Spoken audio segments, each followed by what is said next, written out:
और आगे बढ़ते हुए आपको बता दें, दिमागी नक्सल शब्द को लेकर के छत्तीसगढ़ में भी सियासत गरमाई हुई है। तो दिमागी नक्सल ये वो शब्द है जिसका उपयोग प्रधानमंत्री नरेंद्र मोदी ने किया था लाल किले की प्राचीर से अपने संबोधन में, और दिल्ली से लेकर के छत्तीसगढ़ तक ये सियासत गरमाई हुई है। राष्ट्र विरोधी सोच बिल्कुल नहीं चलेगी। डिप्टी सीएम विजय शर्मा का इसको लेकर के बयान सामने आया और उन्होंने कहा कि जंगलों से नक्सली निकला, अब दिमाग से निकालेंगे। जो आसपास के देशों में हो रहा वो यहां नहीं होने देंगे। डिप्टी सीएम विजय शर्मा का इसको लेकर के बयान सामने आया।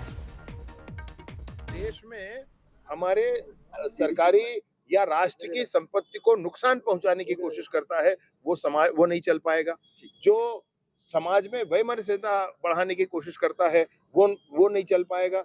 जो देश में ऐसी स्थितियां अराजक स्थितियां उत्पन्न करने की कोशिश करता है, जैसे कि देश के अन्य आसपास के देशों में होता हुआ है, हमने देखा है, तो ये है दिमागी नक्सल और इसको हम ठोक कर रहेंगे। ये भी बात क्लियर है, हमने जंगलों से नक्सल निकाला है, दिमागी नक्सल जिसके होगा दिमाग में, उस दिमाग से भी निकालेंगे। बाकी लोकतांत्रिक प्रक्रियाओं का स्वागत है।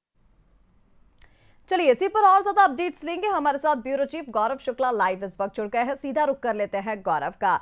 गौरव, ये साफ कह दिया गया है कि जंगल के बाद अब दिमागी विचारधारा की बारी है। नक्सलवाद को, नक्सली को दिमाग से भी लोगों के निकालना है। डिप्टी सीएम को भी अभी हम सुन रहे थे, क्या कुछ इसको लेकर के अपडेट्स है? क्योंकि दिल्ली से लेकर के छत्तीसगढ़ तक सियासत गरमाई हुई है इस एक शब्द को लेकर।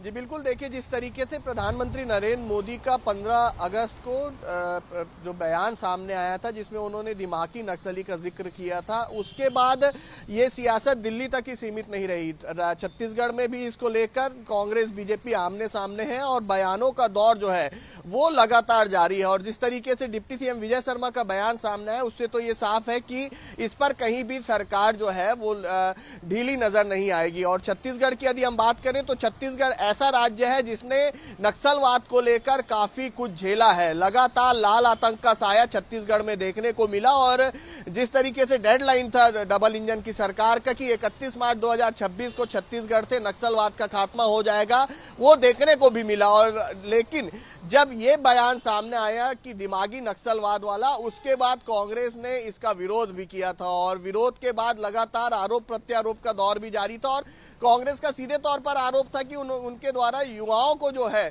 बीजेपी के द्वारा युवाओं को दिमागी नक्सली कहा जा रहा है और उसका ये विरोध करते हैं। और जिस तरीके से विजय शर्मा ने ये साफ किया है कि जो राष्ट्र की संपत्ति का नुकसान करेगा और जो अन्य देशों में अभी जिस तरीके से हालात बने थे वो हालात यदि यहाँ पर बनते हैं तो ऐसा होने नहीं दिया जाएगा। और उन्होंने ये भी कहा है कि जिस तरीके से बस्तर से और छत्तीसगढ़ से नक्सलवाद को खत्म किया गया है, दिमागी नक्सली को भी इसी तरीके से खत्म कर दिया जाएगा या ऐसा होने नहीं दिया जाएगा। मतलब ये साफ है कि दिमागी नक्सली की सियासत जो है वो अभी कम होते नजर नहीं आई है। आरोप प्रत्यारोप का दौर जो है वो लगातार जारी रहेगा। जी बिल्कुल गौरव, देखना होगा कि यह सियासत शुरू तो हो चुकी है, आगे कहां तक जाती है।